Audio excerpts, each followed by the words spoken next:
presenta INCO, FNC. CUTSA. Vuelve las clases y vuelve un clásico de Pronto. La 12x12, 24x12 y 36x12. Con Pronto tenés con qué. Seguro Americano. La medicina privada a otro nivel. Catunasí. Terminal Cuenca del Plata. Terminal especializada de contenedores Puerto de Montevideo. Salus. Orgullo de nuestra naturaleza. Casmu. Afiliate por el 1444 o en casmu.com.uy. Casmu. Estamos para cuidarte. Santander, que te ofrece el mejor préstamo hipotecario con una tasa desde 3,9%. SACEM, 70 años siendo protagonistas de las grandes obras de Uruguay.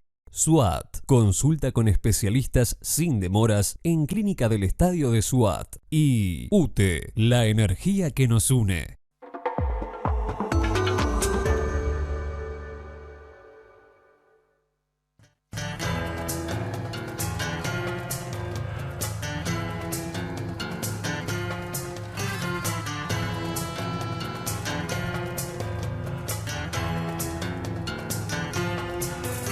Buenas noches y gracias por estar ahí. Estamos en La Mira, estamos en BTV. Más adelante en la columna del Fondo de Población de Naciones Unidas vamos a tener al contador Gustavo Viñales hablándonos de algunos aspectos de la reforma previsional. Más adelante vamos a tener a Federico Comesaña hablándonos del tema siempre actual del dólar. Y en este primer bloque tenemos el gusto de recibir al fiscal de homicidios Carlos Negro. Doctor, gracias por estar. Bueno, muchas gracias a ustedes. Doctor, los homicidios han venido evolucionando en cantidad desde hace ya décadas, pero en los últimos años han evolucionado o involucionado en calidad también, ¿no?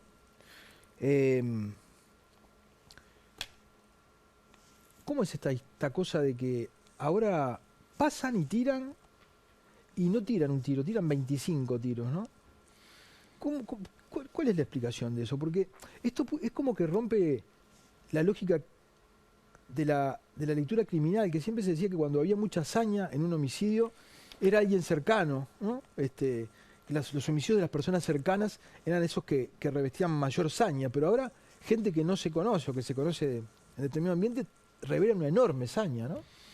Sí, es una mezcla de cuestiones ahí que se dan en lo que es la modalidad de los homicidios, el fenómeno del narcotráfico como telón de fondo que determina determinadas modalidades homicidas que de repente décadas atrás no estábamos familiarizados como sociedad y como país.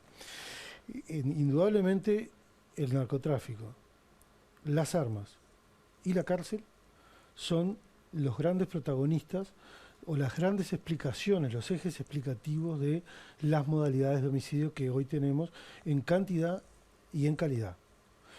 Mencionás 30 disparos, ráfagas, metralletas, sí, son metralletas, con un pequeño cambio en el arma ya logran pasar de una arma semiautomática a una automática. Una pistola puede ser convertida en una metralleta de esta manera. Y eso determina que obviamente el delincuente pueda disparar 20, 30 proyectiles con un solo jalado del disparador, de la cola del disparador. Y bueno, eso es una cuestión de disponibilidad. Si el delincuente tiene la disponibilidad de esa arma tan potente, lógicamente que su uso va a ser de una calidad, de una dañosidad mucho mayor. Entonces tenemos el tema del arma en sí y de la disponibilidad de las armas. La gran cantidad de armas que hay distribuidas en el país hace que sea muy accesible para los criminales y las bandas criminales el conseguir un arma de fuego y un arma potente, muy potente. Ahora, el otro día prendieron fuego a uno, o sea que tampoco necesitan... Sí, teníamos también, vemos, yo le decía el otro día a un colega tuyo que un poco se sorprendió cuando yo le mencionaba que en la Fiscalía estamos ya bastante habituados a que vaya gente con problemas físicos, con dificultades de caminar, con colostomía, con diferentes lesiones provocadas por las mutilaciones, las violencias, que no llegan al homicidio, pero que dejan secuelas, que dejan estigmas en la persona que lo recibe. Y uno que tiene el ojo ya acostumbrado, cuando va por la calle, ve que hay gente, quizá en situación de calle, con problemas físicos, problemas de caminar, en silla de ruedas incluso, que son provocados muchas veces por estos ajustes de cuenta que se dan en el submundo criminal. Eran para infundir temor, para infundir respetos criminales. Lógicamente, esto va avanzando, va creciendo y la lógica del temor y de la hazaña y de la sangre hace que esto no tenga fin y cada vez se utilicen métodos más espectaculares, diríamos de alguna forma, que otros. El tema del episodio del incendio, estábamos acostumbrados a ver que había cadáveres que se prendían fuego para ocultar el delito. Hoy tenemos que, como tuvimos el otro día, un homicidio cometido mediante el incendio. Prendieron fuego vivo. Prendieron fuego vivo. Luego de ser torturado, se lo prendió fuego vivo. La tortura era otra cosa que no conocíamos prácticamente, como método de rivalidad, y también la tortura ahora se está presentando en forma más o menos habitual en la lucha de las bandas. Uno ve que los propios medios de comunicación empiezan a naturalizar eso, ¿no? Yo te comentaba con unos colegas como aquel famoso homicidio de La Pasiva, ¿no? Es cierto que se vio, estaba una cámara, ¿no? Pero ahora aquello tuvo una repercusión tremenda. Ahora prenden fuego vivo a una persona y pasa como un homicidio más, ¿no? Lo informamos 30 segundos y afuera. ¿Usted nota esa naturalización entre la gente que pasa por la fiscalía, que está vinculado, que no necesariamente es el responsable, pero que está vinculado a ese mundo? Nosotros, como fiscales de homicidio, los fiscales de homicidios tenemos la obligación y la responsabilidad de tratar todos los casos de homicidio igual. Para nosotros no hay diferencias entre los homicidios. Esto no quiere decir que no haya diferencias en la naturaleza de los homicidios, obviamente que la hay. A veces los dirigentes políticos, también los operadores, se nos critica a veces por decir, bueno, este es un homicidio en ajuste de cuenta, este es un homicidio a raíz de una rapiña. No estamos tratando de decir que uno sea más importante que otro, sino que la naturaleza de esas muertes es distinta y la investigación de esas muertes es distinta también. Entonces el fenómeno del narcotráfico y los ajustes de cuentas tienen una particularidad que no tiene un homicidio cometido en ocasión de una rapiña. No obstante eso, la proliferación de los homicidios en el marco del ajuste de cuentas hace que tenga una gran dificultad a la hora de la investigación, porque son homicidios planificados donde se ejecutan de tal manera que no puedan ser fácilmente resueltos. Esa complejidad hace que el 50% prácticamente de esos episodios no se aclaren. Entonces yo no lo llamaría naturalización. Obviamente el crecimiento de la violencia lleva a que se naturalizan determinados conceptos, pero en realidad lo que hay es una baja efectividad a la hora de la investigación, lo que le da una especial característica a los homicidios en el marco de los ajustes de cuentas. Si uno dice baja efectividad a la hora de la investigación, parece que está recayendo la responsabilidad en el investigador. Lo que hay es una gran efectividad a la hora de hacer el homicidio. Bueno, sí, claro, hay un perfeccionamiento, una profesionalización en esta materia. Hay el fenómeno del sicariato, también conspira mucho contra el esclarecimiento de los hechos. El temor que infunden las bandas en los medios donde operan, que hace que las personas no vayan a testificar a la fiscalía y luego al juicio. Todos esos elementos complican mucho lo que es la efectividad de las investigaciones. No es una característica puramente uruguaya, pasa en los demás países de América. Somos nosotros en realidad los que estamos llegando a los niveles de los países de América, ¿no? Ellos ya tenían este fenómeno y atraviesan las mismas dificultades que nosotros. La fiscalía y la investigación, la policía, siempre llega tarde y generalmente nunca se cuenta con los medios con que cuentan las organizaciones de narcotraficantes, ¿no? Como por ejemplo medios económicos. Medios económicos. Los medios económicos de las bandas criminales vinculadas al narcotráfico son prácticamente ilimitados. Ahora, ¿cómo es el perfil del sicario? Depende.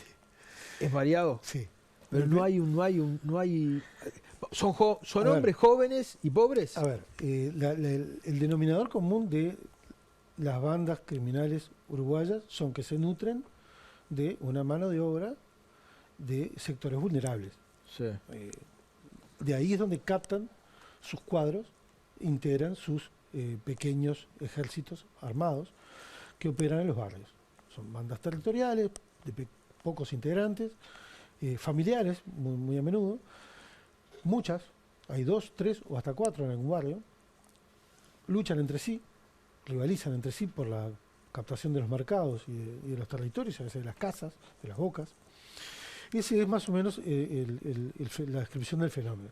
¿Y quién nutre estas bandas? Bueno, los sectores más vulnerables. De ahí es donde se sacan los cuadros que luego van a ser los más fungibles, digamos, los que primero caen presos, los que primero mueren. Son los eslabones más débiles de la cadena del narcotráfico. Como estos sectores vulnerables también son muy numerosos, hay una cantidad de aspirantes a ingresar a ese tipo de organizaciones que prácticamente se ha construido este fenómeno que está bastante difícil de dominar. El fenómeno de las armas que mencionaba, ¿piensa que se persigue poco el tema de armas? Hay un gran debate en torno a las armas que recorre todo el espectro político, Sí. donde hay como una valorización del uso de armas por algunos sectores, que repito, se encuentran en prácticamente todos los sectores Sí. políticos, y hay otros que son más críticos con respecto a la tenencia de armas y a la proliferación de armas. Desde la reivindicación de la tenencia del arma por la seguridad y también como un ámbito de señorío, de libertad, Estados Unidos como paradigma, y del otro lado, aquellos que, por ejemplo en mi caso, somos bastante más críticos y prohibicionistas en ese sentido. Cuando se trabaja en cada ley de armas que se trabaja en Uruguay, se empieza con muchos bríos y luego se va atemperando porque los diferentes sectores empiezan a operar en la materia, y aquello que pensamos que iba a salir de tal manera con rigor, digamos, en lo punitivo, se empieza a diluir y ya no lo es tanto. Porque evidentemente hay vastos sectores de la población que reivindica la tenencia de las armas. ¿Usted, digamos, tiene esa posición por una cuestión ideológica, en el sentido amplio del término, ¿no? O porque lo ve en la realidad que el control de armas podría ser eficiente en bajar los niveles de violencia? No hay nada ideológico en esto, no. Los fiscales, por ejemplo, tenemos porte de arma. Los jueces también. Yo no tengo arma, pero podría tenerla y portarla por la calle. ¿Por qué no lo hago? A mí, confieso que me atraen las armas. Pero no la tendría por una cuestión de riesgos. Los peligros que encierra el tener un arma para uno y para los demás. Para la familia, para los que andamos en el tránsito, para los que andamos en la calle, etc. Entonces, no tenemos una cuestión de seguridad. Creo que la proliferación de armas de fuego es uno de los principales problemas de seguridad pública que tiene el país. Y no logra encauzar o darle una solución al problema. No lo ha logrado, no se ha puesto de acuerdo de repente, no ha habido una campaña de desarme eficiente o eficaz, hubo intentos, pero no hubo los resultados esperados. Sí. Cuando pasa por su fiscalía un hombre que estuvo en la cárcel o uno que no estuvo, ¿se nota la diferencia? Muchísimo. Por ejemplo, la cárcel, cuando pasa por la vida de una persona, se queda para siempre. La cárcel uruguaya es por la superpoblación que tiene, por la falta de los recursos necesarios para la población carcelaria que tiene Uruguay, tercer país en América en población reclusa, luego de Estados Unidos y Cuba. Estamos por encima de países como Colombia, como México. hablando de presos cada 100.000 habitantes. Más de 380 presos cada 100.000 habitantes por año. Es una tasa altísima de presionalización. Dominar ese número de personas recluidas está siendo también un grave problema de seguridad pública, porque la gente sale de la cárcel. Algún día sale. Y cuando sale de la cárcel sale devastada, familiar y personalmente. Sale sin trabajo, estuvo en un lugar donde realmente hay grandes carencias a nivel de la protección de los derechos humanos básicos, y sale sin trabajo, sin medios, sin familia, porque la familia lo repele, y termina en situación de calle. Tenemos una población de personas en situación de calle que también basta caminar por prácticamente cualquier barrio de Montevideo para comprobarlo. Eso se nutre también de población carcelaria que egresa de los establecimientos y no tiene ni qué hacer ni dónde ir, yendo a la calle y haciendo su vida. Todas sus necesidades se cumplen en el espacio público. Entonces el espacio público pasa a ser su espacio privado, porque no tiene espacio privado. Entonces, el fenómeno de la prisión y la prisionalización como solución de seguridad pública, bueno, parecería que está dejando bastante que desear y que ya no es la solución del problema, sino que es parte importante del problema. ¿Se nota la violencia? ¿Cómo se nota un aumento de la violencia de la persona que pasa por la cárcel? Sí, una persona con antecedentes y que ha pasado por cárcel, lo lleva tatuado en el alma y en la piel, evidentemente. Es una experiencia que debe ser muy traumatizante para cualquier individuo. Pero usted a la hora de pedir que lo manden a la prisión, ¿no tiene más remedio que aplicar la ley o es cuidadoso en ese sentido? Bueno, hemos pasado por diferentes etapas de la carrera. Yo ahora estoy en una fiscalía de homicidios que en general son delitos graves. Sí. Entonces, en ese sentido no tenemos esos dilemas del derecho penal mínimo, como le llamamos los abogados, el derecho penal de última ratio, de última razón, como última solución a los problemas. Bueno, estar en una fiscalía de homicidios como que la pena no estaría siendo un problema para nosotros, sino que al contrario. Nosotros, yo siempre le digo a los abogados que a veces se enojan conmigo, que nosotros nos pagan por imponer penas y cuanto mayor cantidad de penas, mejor para nosotros. Es más, cuando logramos una pena alta, le festejamos, nos felicitamos con los colegas o lo festejamos familiarmente porque nos sentimos que hemos cumplido con el trabajo. Nosotros nos pagan por eso, por penar. Es verdad que hay otros sectores de la Fiscalía que tienen que lidiar con algunas situaciones que no son propiamente la de delitos de gran intensidad. Y tenemos el otro problema. Hemos derogado todas las salidas alternativas al juicio y nos hemos quedado con una única solución que es la del proceso. Prácticamente, salvo el principio de oportunidad donde el fiscal puede, de repente por tratarse de un delito muy menor, no perseguirlo, en general tiene que llevar todos los delitos al ámbito procesal, lo que determina una mayor prisionalización también, un aumento en los números de las personas recluidas y también una sobrecarga de trabajo en casos que no debieron quizá ameritar la movilización de la máquina o de la maquinaria penal, que es cara, pesada y costosa en todos los aspectos. Pero un muchacho de los sectores marginados que es reclutado por el narco y le pega 25 tiros a un tipo, ¿no? Usted trata de meterle la mayor pena posible, pero en el fondo sabe esto otro que me está diciendo, que ese muchacho va a salir algún día y va a salir más violento. Ah, sí, por supuesto. O sea, lo que es un triunfo por un lado, a la larga es una derrota. Que quizá no salga. Bueno, o quizá no también salga. está esa variable, Sí, ¿no? claro.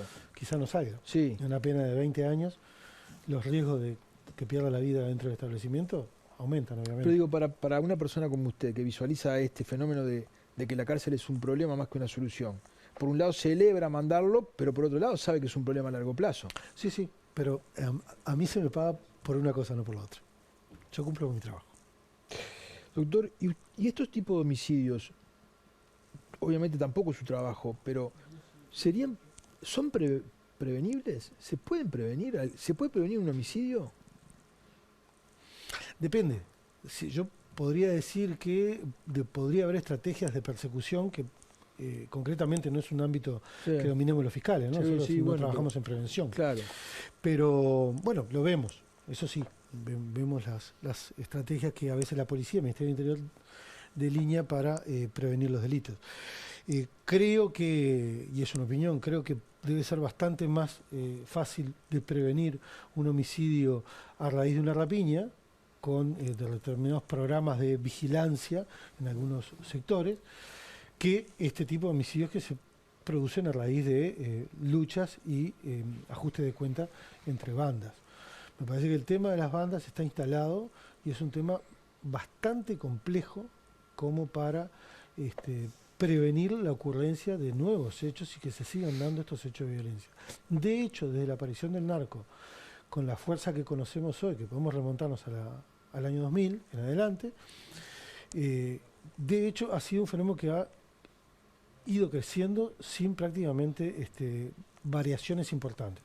Ha sido sostenido el crecimiento desde el año 2000 a la fecha. Por lo tanto, no podemos hablar de que haya soluciones o que alguien haya tenido la solución para este problema, lamentablemente.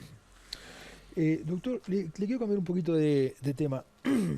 ¿Está notando últimamente que hay una especie de embate contra los fiscales desde algunos sectores de la sociedad?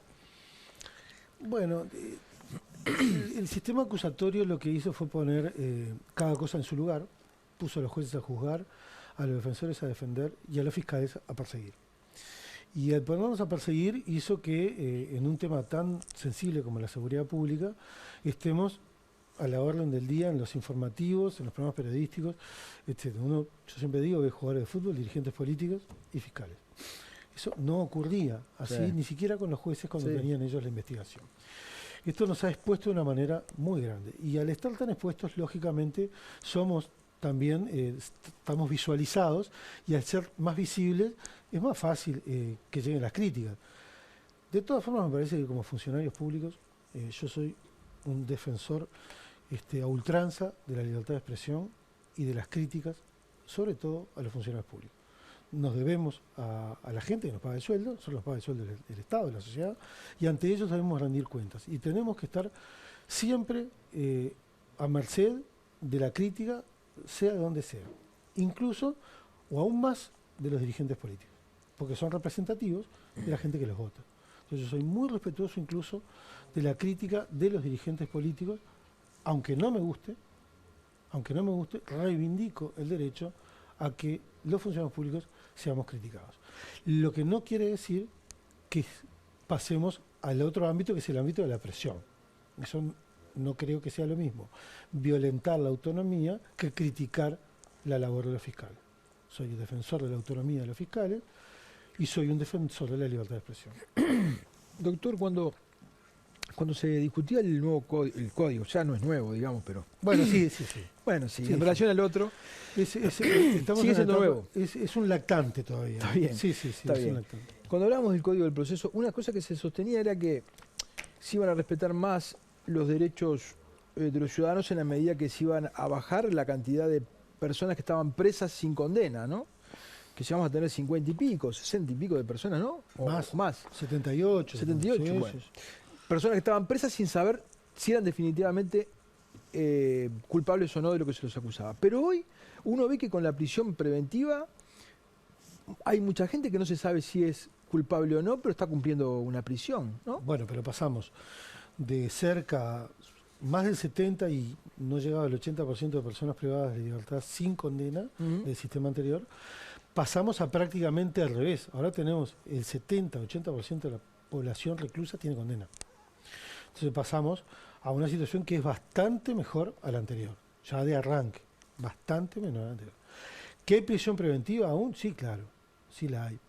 La prisión preventiva es el gran agujero negro de los sistemas penales a lo largo y ancho del mundo, porque se está privando a una persona para averiguar si es culpable, privando de libertad a una persona para ver si es culpable, lo cual a todas luces parecería que es violatorio de los derechos humanos, Sí. y el derecho de defensa, y el derecho al juicio, y esperar el juicio en libertad, etcétera, etcétera. Pero las sociedades no han podido erradicar la prisión preventiva como mecanismo de aseguramiento. En definitiva, la prisión preventiva es de naturaleza cautelar, es para asegurar a la persona al juicio, pero también es verdad que sobre todo en América Latina la opinión pública obliga muchas veces, la presión de la opinión pública obliga a expandir el ámbito de la prisión preventiva y va bastante más allá de lo puramente cautelar, y por ejemplo se pone como una de las causales de la prisión preventiva el tener antecedentes o la gravedad del delito, que deberían ser cuestiones para manejar en la pena cuando haya una condena. La gravedad del delito debería ser importante a la hora de imponer una pena y no de evaluar si hay un riesgo de fuga. Pero bueno, así lo quiso el legislador y nosotros tenemos que cumplir con la ley. Y en la medida en que el delito tenga las características que la ley indica para merecer prisión preventiva, nosotros la solicitamos. Es verdad que son mucho más cortas las preventivas de hoy día que las de antes. Sí. En principio los jueces nunca fijan preventivas más allá de los 6 meses. Tienen un techo de los 6 meses, uno puede después pedir, en los delitos más complejos como los homicidios, puede pedir una prórroga de la prisión preventiva, pero es exigentemente analizada por el juez y no siempre el juez la da. Hay una falsa creencia también de que nosotros vamos, pedimos y está todo solucionado. Pero la mayoría las dan, ¿no? Bueno, a veces. La abrumadora mayoría, ¿no? Depende. En materia de formalizaciones sí. La formalización sí, porque la formalización es, en definitiva, la comunicación de una investigación, Sí. con algunas consecuencias no deseadas que yo he planteado más de una vez, como por ejemplo el prontuario policial, que debería ser derogado. Una persona por tener una investigación comunicada formalmente no debería estar en un prontuario policial. Pero bueno, más allá de las consecuencias no deseadas, que yo creo que son solubles, son solucionables, me parece que la formalización sí, como comunicación, es algo que los jueces otorgan como un estándar que es bastante poco exigible porque así debe ser. En definitiva, la formalización lo que hacen hacer es una serie de derechos para el imputado a tener un pleno conocimiento de que está siendo investigado. Pero la prisión preventiva no, la prisión preventiva es un estándar más alto que la formalización, donde los jueces ponen necesariamente mucho más exigente porque están mandando a una persona presa, en forma preventiva, pero presa. Y los jueces son muy celosos de su obligación de custodiar garantías, porque actúan como jueces de garantías. Y si hay algo que han aprendido rápidamente los jueces uruguayos fue, en el nuevo sistema, el rol que el nuevo sistema les ha asignado, las garantías y la imparcialidad. Y creo que eso se respeta bastante. Doctor, le hago la última, volviendo al tema de la situación de violencia en torno a los homicidios. ¿Hay alguna señal que a usted le indique que la cosa puede mejorar? ¿O más bien que puede empeorar? Y bueno, a juzgar por las variaciones de los últimos meses, pareceríamos estar en un sostenido y lento crecimiento, porque esto es muy variable, ¿no? También somos muy proclives a poner cortes, algunos cortes en los estudios de los números, y según el corte que queramos darle, tenemos determinado resultado u otro.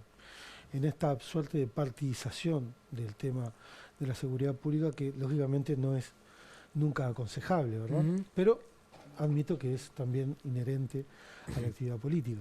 Más si lo miramos en periodos cortos, ¿no? Más si los miramos en los periodos cortos y elegimos el periodo que, claro, que de repente queremos. nos conviene para sostener una postura. Pero mirando en el largo plazo, me parece que todo indica que seguimos en ese crecimiento sostenido que hemos experimentado en las últimas décadas. ¿Se va a empeorar? Sí, yo creo que no hay ninguna señal que indique lo contrario. Esperemos que la haya. Doctor Carlos Negro, gracias por haber estado. Bien. Una tanda y ya volvemos.